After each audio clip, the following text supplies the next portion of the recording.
At my parents' anniversary dinner there was no seat for me. My aunt laughed. Oh well. You can stand. You drifted from the family anyway. So I sat at the bar while they took group photos with the cake. Hours later the manager came over. Your parents said you are covering the $4,800 celebration bill. I just stood up, finished my drink and said sorry, I left my wallet in the car. Then I walked out and heard my mom shout, who's going to settle the bill? At my parents' 40th anniversary dinner there wasn't a seat for me. I stood awkwardly near the entrance of the restaurant's private event room, scanning the long table covered in white linen and floral centerpieces. There were exactly 14 chairs, every one of them occupied or labeled with a name card. None had mine. My Aunt Claire, already half a glass deep into Chardonnay, caught sight of me hovering like a ghost. She chuckled, lifting her glass in mock sympathy. Oh well, she smirked loud enough for the nearby table to hear. You can stand. You drifted from the family anyway. A few cousins laughed politely. My father, seated at the head of the table next to my mother and younger brother, didn't even turn his head. I swallowed hard and gave a tight smile. Nice to see you too, Claire, I muttered and turned on my heel. Instead of making a scene, I made my way to the bar. It was just a few feet outside the private room, but might as well have been another universe. While they passed around champagne and snapped group photos with the two-tiered cake, I sat on a stiff bar stool nursing a whiskey neat. I should have left. God knows I had every reason to. But something inside me, some pathetic dying ember of loyalty, kept me anchored to that spot. I kept watching them laugh and pose like some perfect picture of familial harmony, as if I hadn't bailed them out of debt last year. As if I hadn't paid for half the damn dinner they were toasting at. My brother raised his glass in a toast. To family, he declared, grinning. The irony almost made me choke on my drink. 2 hours later I was still there scrolling on my phone when the manager approached. He looked uneasy, like someone delivering a message he'd rather not carry. Excuse me, sir, he said. Your parents mentioned you're covering the bill for tonight's celebration. I blinked. What bill? The event total came to $4,827.50, he said, showing me the invoice on a small clipboard. They said you were the one handling payment. I looked through the glass doors. My father was cutting the cake. My mother was clapping. Not a single one of them even glanced in my direction. I stood up, slowly drained the last of my drink and smiled at the manager. Sorry, I said, reaching for my keys. I left my wallet in the car. And then I walked out. Behind me I heard a shrill voice slice through the air. Who's paying now? I didn't turn around. I didn't need to. I should have known this night would turn into another humiliation. It always does. For years I've been the financial backbone of a family that never saw me as anything more than a bank account with legs. The forgotten son. The responsible one. The quiet type who just does what needs to be done. That's what my mom always said, usually when she needed a loan. It started after I got my first job in IT security right out of college, a 6-figure gig that I landed through relentless hustle, side gigs, and zero help from anyone in that room tonight. My parents didn't even attend my graduation, said it was too far and too expensive. But when they got a foreclosure notice on their house a year later, I was the first call. Not a thank you. Not even a proper please. Just my dad saying, you're the only one who can fix this. Like I was some sort of family repairman. I wired them $18,000 the same week. That was just the beginning. Car repairs. Medical bills. My brother's DUI lawyer.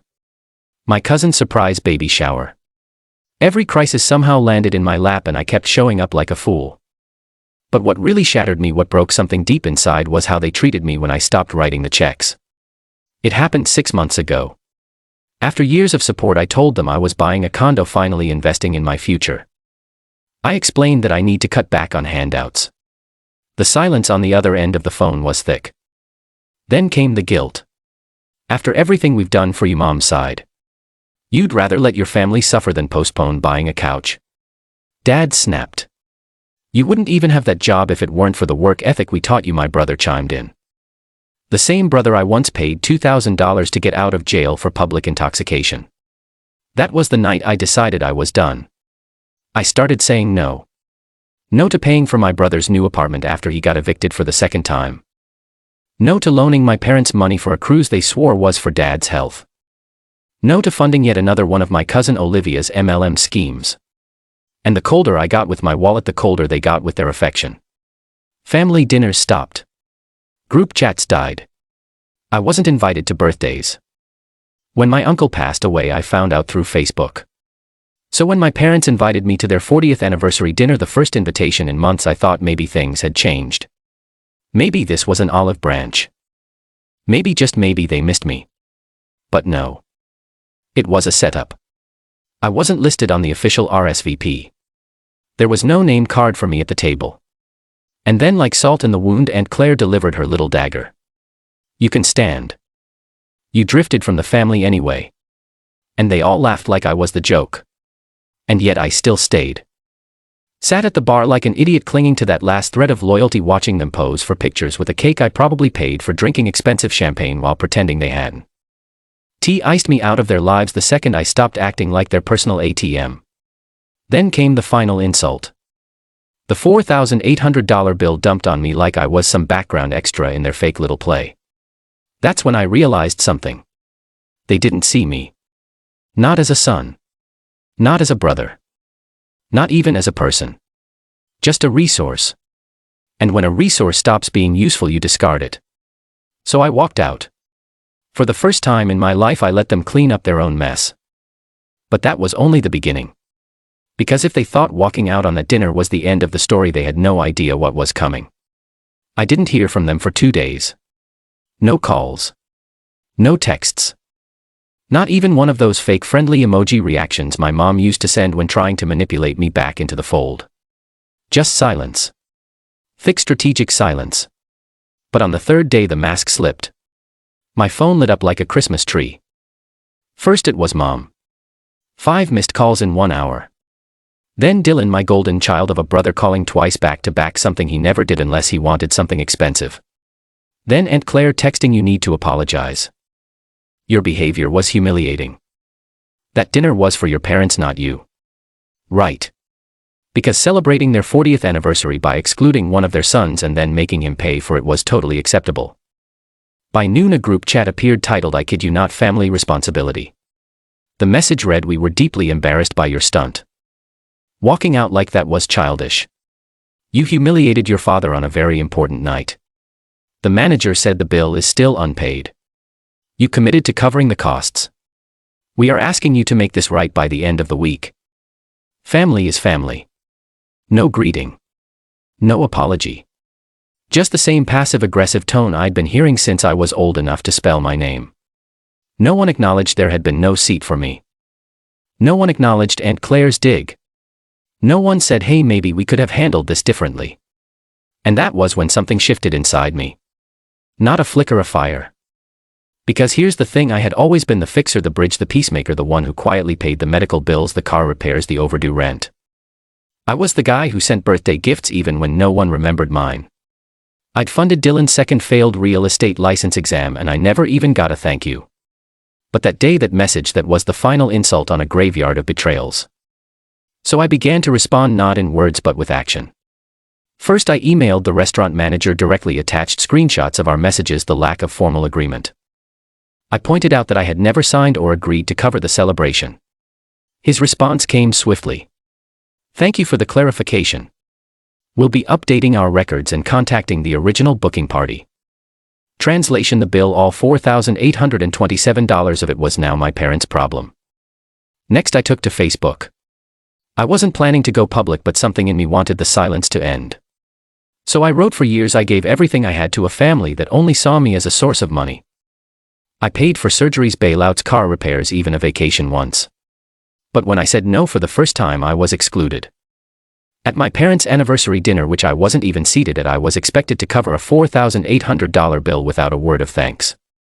I walked out and I don't regret it. Walking away isn't betrayal. Sometimes it's self-preservation. I hit post and closed the app. By morning the post had 4,000 reactions. Old classmates commented, you always were the quiet one but the realest guy I knew. Ex-coworkers wrote, same thing happened to me. Respect for speaking out. Even distant cousins I barely remembered messaged me privately.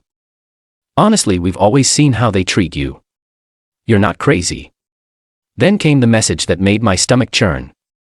It was from the bank. Apparently someone had used my personal information to open a new credit card account in my name. The card had been maxed out $6,200. I requested a full transaction history. Charges included first-class airline tickets, a new 65 inches OLED television, 3 separate Amazon orders totaling $1,100 and cherry on top a romantic cruise deposit for $1,800, all made within 3 days before the anniversary dinner. I didn't need a detective to tell me who did it. They were planning to trap me with that bill all along. I could have screamed. Instead, I drove right back to the place I swore I'd never return, my parents' house. The same house I once saved from foreclosure. Mom opened the door. She looked stunned. "Brian," she said, stepping back like she'd seen a ghost. "No hug?" I asked calmly. She stammered. "We didn't expect." "You expected the money?" I interrupted. "Always the money." She opened her mouth, but I raised my hand. "I'm not here for a scene. I'm here to talk about the identity theft." She blinked. "What?" "A card was opened using my information without my consent." "That was," she fumbled. "Your father thought it would be easier to what?" I snapped. "Use my name on something I never agreed to. Maxed out a card behind my back. You thought I'd just pay it without noticing." Behind her, my dad appeared in the doorway. His arms crossed, voice firm. "You always helped before. What's different now?" "What's different?" I laughed coldly. "You threw me out of my own family dinner and sent the bill to me without even a seat at the table.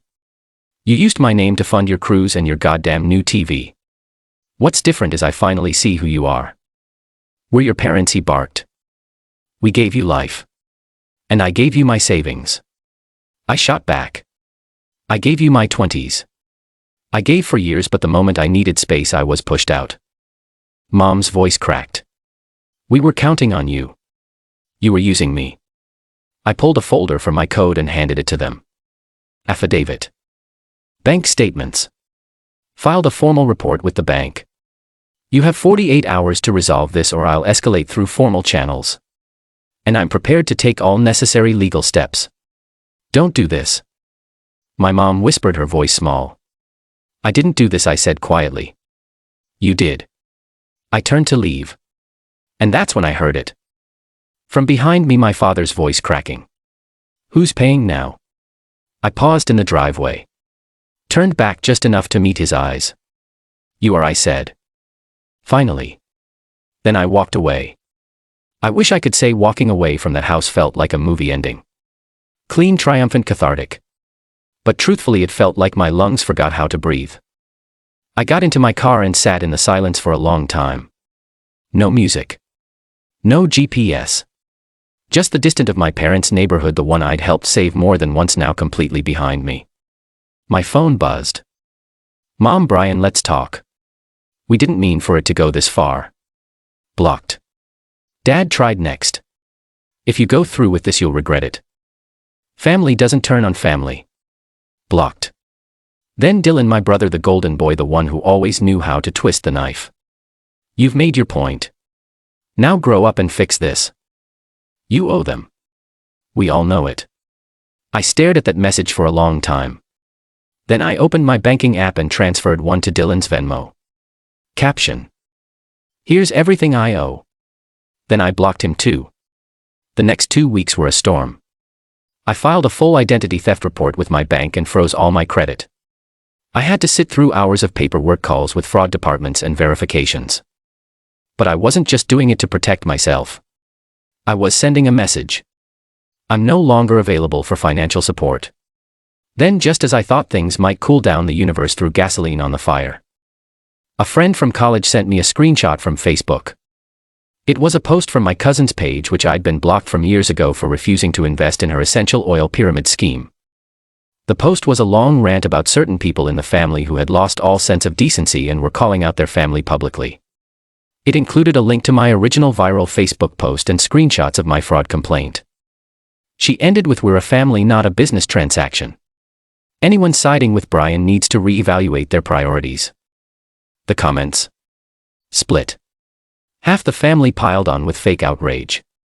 My aunt typed in all caps, "He could have just paid and moved on." Blood is blood. Another cousin said he always thought he was better than us. Just because he has money doesn't mean he's right. But then the tide turned. People I hadn't heard from in years, people who'd once also been used, ignored, squeezed, started chiming in. You all used him for years. He was always there for everyone. I remember he helped me fix my car when I had no one else. Interesting how things change when the support ends. This is why he walked away. And he was right. Within 48 hours my inbox was filled with messages from relatives I barely knew thanking me. Some shared their own stories of being manipulated by the core family. Some even apologized for laughing at me behind my back for going along with the gaslighting, for being silent. But the most shocking message of all, it came from Dylan's ex-girlfriend. Hey Brian, I know this is out of the blue, but I saw your post.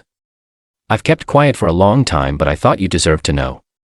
She sent me screenshots, conversations between her and Dylan.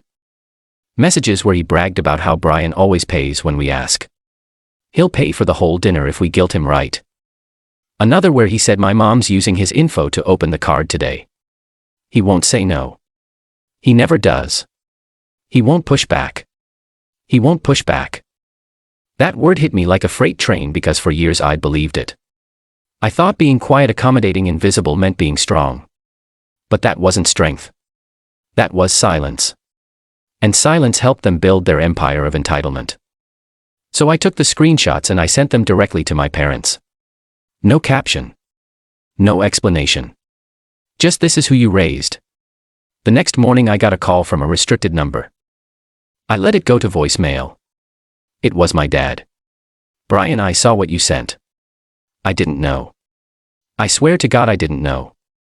Your mother, she thought Dylan was joking. We didn't realize.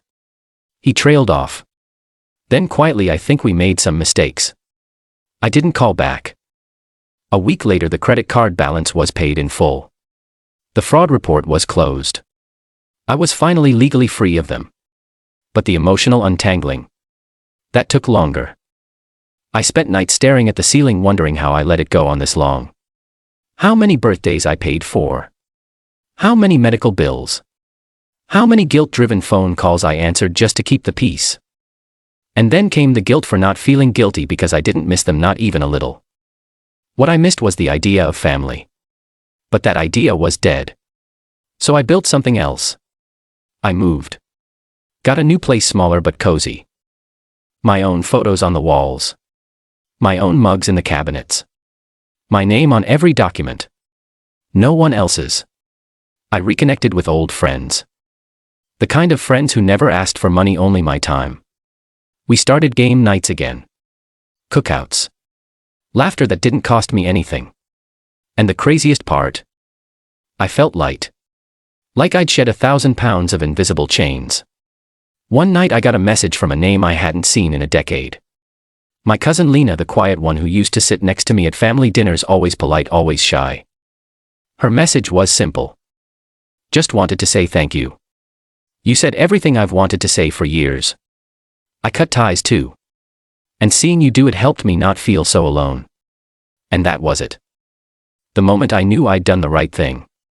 Not just for me, but for everyone who'd ever been the invisible one. Because silence doesn't save you. Boundaries do. It's been 6 months. Half a year since I stood up from that barstool, left behind the people who thought I was, treated me like I was invisible, and let their $4,800 fantasy night collapse without me.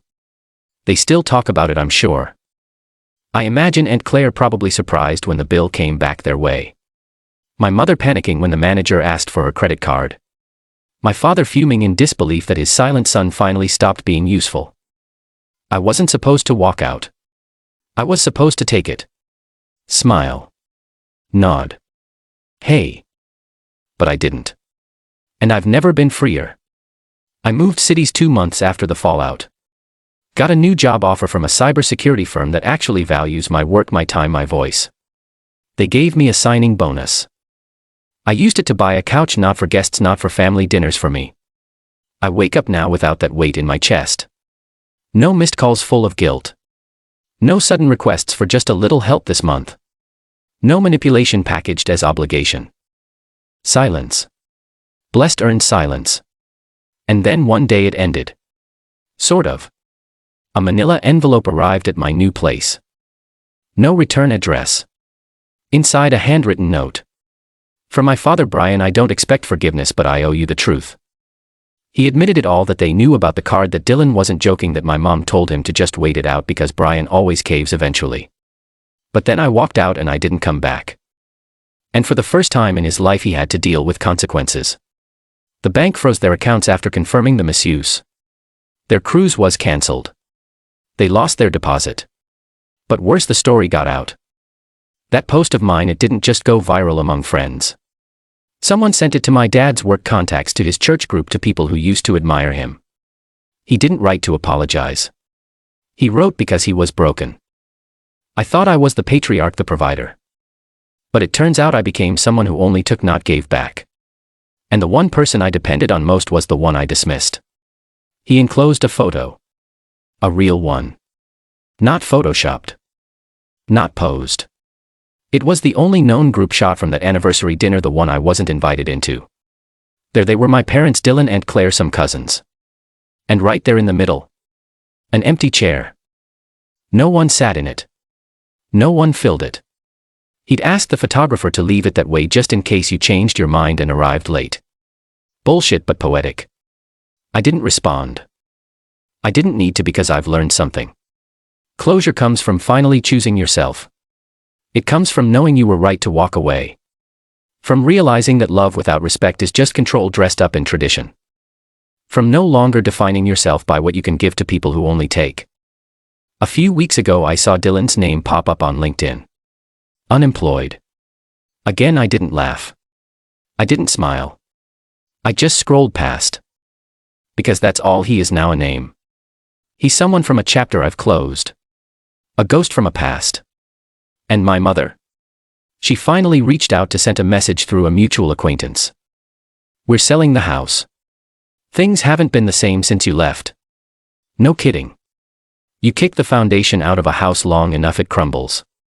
That foundation was me. But here's the thing, I'm not rebuilding theirs. I'm building mine with new friends, new boundaries, a new definition of family, one that doesn't come with invoices. Sometimes people ask me if I regret how it ended, if I wish I could go back, say something different, do something softer. And here's what I tell them. I don't regret walking away. I regret not doing it 10 years earlier. Because when I walked out of that dinner, I wasn't leaving my family. I was escaping them. And every step since has been freedom.